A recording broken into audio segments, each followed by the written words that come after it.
નમસ્કાર મિત્રો, સ્વાગત છે તમારું ખેડૂત વિકાસ યુટ્યુબ ચેનલમાં। મિત્રો, આજના ગુજરાતના તમામ માર્કેટ યાર્ડના મગફળીના બજાર ભાવ અને આજે ભાવમાં વધારો થયો કે ઘટાડો તે તમામ માહિતી વિશે આ વિડીયોમાં જાણીશું। તો વિડીયોને છેલ્લે સુધી જોતા રહેજો અને હજુ સુધી આપણી ખેડૂત વિકાસ યુટ્યુબ ચેનલને સબસ્ક્રાઈબ ના કરી હોય તો સબસ્ક્રાઈબ જરૂરથી કરી લેજો। સાથે જ બાજુમાં આવેલા બેલ આઇકનને પણ દબાવી દેજો, જેથી કરીને દરરોજના તાજા બજાર ભાવ અને તેના વિશેની માહિતી મળતી રહે।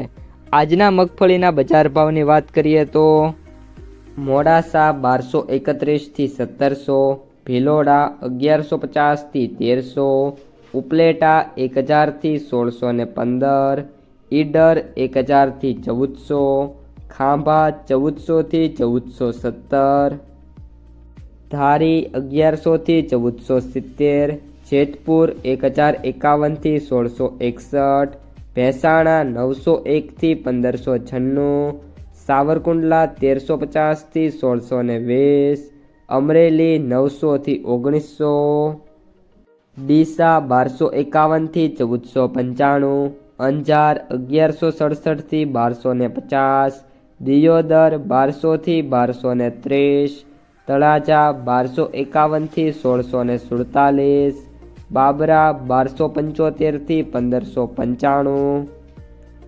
હળવદ 1200 થી 1990, વાંકાનેર 1000 થી 1706, જસદણ 1050 થી 1670, મહુવા 1222 થી 1664, નેનાવા 1460 થી 1460, વિજાપુર 1300 થી 1700, બોટાદ 1300 થી 1565, હિંમતનગર 1250 થી 2026, ભીલડી 1325 થી 1350, તલોદ 1100 થી 1750, જામખંભાળિયા 1000 થી 1650, થરા 1341 થી 1371। તો મિત્રો, આ હતા આજના તાજા મગફળીના બજાર ભાવ। જો તમને વિડીયો પસંદ આવ્યો હોય તો વિડીયોને લાઈક કરી દેજો। આ સાથે જ તમારા મિત્રો અને સગા સંબંધીઓ સુધી આ વિડીયોને શેર કરી દેજો અને જે પણ મિત્રો આપણી યુટ્યુબ ચેનલમાં નવા છે એ ચેનલને સબસ્ક્રાઈબ કરી નાખજો।